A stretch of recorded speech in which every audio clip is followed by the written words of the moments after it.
মাম্মা, কি করছো তুমি? ফোন দেখছো? তুমি তো জানো ফোন দেখা ভালো নয়, তাহলে ফোন কেন দেখছো? বোর লাগছে? ঠিক আছে, তাহলে ফোনটা রেখে দাও। আমার কাছে একটা নতুন জিনিস আছে, তোমার আর বোর লাগবে না। আমাকে ফোনটা দিয়ে দাও।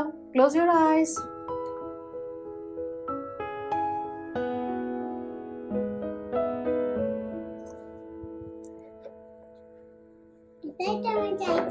তুমি এটাই চাইছিলে?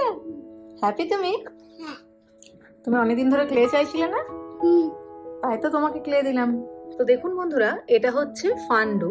তো এই ফান্ডোতে আপনারা দেখতে পাচ্ছেন এখানে 12টা কালার দেওয়া রয়েছে, আর এই ফান্ডোগুলো দিয়ে আমরা এই ধরনের জিনিস বানাতে পারবো। বাচ্চারা যা খুশি তাদের মনের মতো জিনিস বানাতে পারবে। তো চলো মাম্মা, এটা একটু ওপেন করো তো। এই দেখুন বন্ধুরা, এই জিনিসটা এত সুন্দর, বাচ্চারা কেন বড়রাও এটা নিয়ে খেলতে খুব পছন্দ করবে। এটা হাতে নিতে এত ভালো লাগে। এটা কিন্তু একটা সেন্সারি টয়। আপনারা এই ধরনের টয় ছোট ছোট বাচ্চাদেরকে দিতে পারেন। তো সামাইরা, তুমি একটা কিছু বানাও। আমি কাপকেক বানাবো। কাপকেক বানাবে? ঠিক আছে, তাহলে কাপকেক বানাও। হ্যাঁ, তো রেড কালারটা দিয়ে আগে কাপটা বানাও, তারপর বানাবে। তো দেখুন, সামাইরা এখানে কাপকেকটা বানিয়েছে ক্লে দিয়ে। আমি অবশ্যই একটু হেল্প করেছি। আর এখন বানানো চলছে চেরি। চেরি বানানো খুব সোজা, জাস্ট দুটো ক্লেকে নিয়ে এইভাবে সার্কেল করে রাখতে হবে আর একটু গ্রিন কালার দিয়ে এইভাবে করতে হবে। তো চেরিটা ও নিজেই বানিয়েছে, আর কাপকেকটা আমি একটু হেল্প করেছি। আর এখানে এখন বানানো চলছে গ্রেপস। তো এই ধরনের ক্লেগুলোকে ছোট ছোট টুকরো করে নিয়ে ওগুলোকে এইভাবে সার্কেল করে নিতে হবে। বাচ্চাদের সঙ্গে যখন খেলবেন তখন একটু সঙ্গ দেবেন, তাহলে দেখবেন বাচ্চারা নতুন কিছু জিনিস আবিষ্কার করতে পারছে। এই যে গ্রেপস বানানোর পদ্ধতি, এটা কিন্তু খুব সহজ পদ্ধতি। এইভাবে যদি একটার পর একটা গোল গোল ডো গুলো আমরা পাশাপাশি রাখি, দিয়ে এইভাবে গ্রেপস এর আকারে সাজিয়ে নিই, তাহলেই দেখবেন গ্রেপস হয়ে যাচ্ছে। কত সুন্দর দেখতে লাগে। বাচ্চাদেরকে একটু একটু করে হেল্প করবেন আর ওদেরকে কনসেপ্টটা দেবেন যে কিভাবে বানাতে হয়।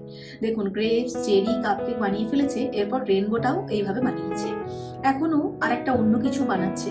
তো তাই ভাবলাম আপনাদের সঙ্গে এই ভিডিওটা একটু শেয়ার করি। এই ক্লেগুলো খুবই ভালো। এই ডোগুলো দিয়ে আমরা যা খুশি বানাতে পারি। বাচ্চাদের সঙ্গে আমরা যদি একটু খেলি বা বাচ্চাদেরকে এই ধরনের ডোগুলো যদি দিই, তাহলে দেখবেন বাচ্চাদের ডেভেলপমেন্টটা খুব ভালো হচ্ছে। সব থেকে বড় কথা, এই কালারফুল ক্লেগুলো দিয়ে বাচ্চারা কালার চিনতে শিখবে। এটা যেহেতু একটা সেন্সরি টয়, এটা টাচ করলে বাচ্চারা ফিল করতে পারবে। এটা দেখে বাচ্চারা শিখতে পারবে যে এটা সফট না হার্ড, টেক্সচারটা বাচ্চারা বুঝতে পারবে। তার সাথে সাথে এগুলো দিয়ে খেলতে খেলতে বাচ্চাদের ক্রিয়েটিভিটি বাড়বে। বাচ্চারা নতুন নতুন জিনিস যখন তৈরি করতে শিখবে, তখন দেখবেন তাদের আনন্দের সীমা থাকবে না। আরেকটা সব থেকে বড় কথা, সেটা হচ্ছে ছোট ছোট বাচ্চাদেরকে এক জায়গায় বসিয়ে রাখাটাই আজকালকার যুগে ডিফিকাল্ট কাজ হয়ে গেছে। তাই বাচ্চাদের অ্যাটেনশন পেতে চাইলে, বাচ্চাদেরকে এক জায়গায় বসাতে চাইলে, বাচ্চাদের মনটাকে একটু শান্ত করতে চাইলে আপনারা এই ধরনের টয়গুলো গিফট করতে পারেন। আর তাছাড়া ফোন দেখার যে প্রবলেমটা, সেটাও কিন্তু দূর হবে এই ধরনের অ্যাক্টিভিটি টয়গুলো দিলে। আর তাছাড়া হ্যান্ড আই কোঅর্ডিনেশন তো হবেই, তার সাথে সাথে মোটর স্কিলও ডেভেলপ হবে। তো এই ধরনের ফেসিলিটিস গুলো কিন্তু আমরা বাচ্চাদেরকে এই ধরনের ক্লেগুলোকে দিয়ে পেতে পারি। তো চলুন বন্ধুরা, আজকের এই ভিডিওটি আমি এখানেই শেষ করছি। আপনারাও আপনাদের বাড়ির খুদে মেম্বারগুলোকে এই ধরনের টয়গুলো গিফট করতে পারেন। তাদেরকে ফোন না দিয়ে, তাদেরকে যে কোনো ধরনের উল্টোপাল্টা মার্কেট থেকে অ্যাভেলেবল টয়স না দিয়ে একটু ভেবে চিন্তে টয় দেবেন। দেখবেন বাচ্চারা খুব ভালো জিনিস শিখতে পারছে, বাচ্চাদের ডেভেলপমেন্টটা খুব ভালো হচ্ছে। যদি আজকের ভিডিওটি আপনাদের ভালো লেগে থাকে, অবশ্যই লাইক করবেন এবং কমেন্ট করে জানাবেন। আর এই ধরনের ভালো ভালো মজার মজার ভিডিও পাওয়ার জন্য আমাদের চ্যানেলটিকে অবশ্যই সাবস্ক্রাইব করবেন।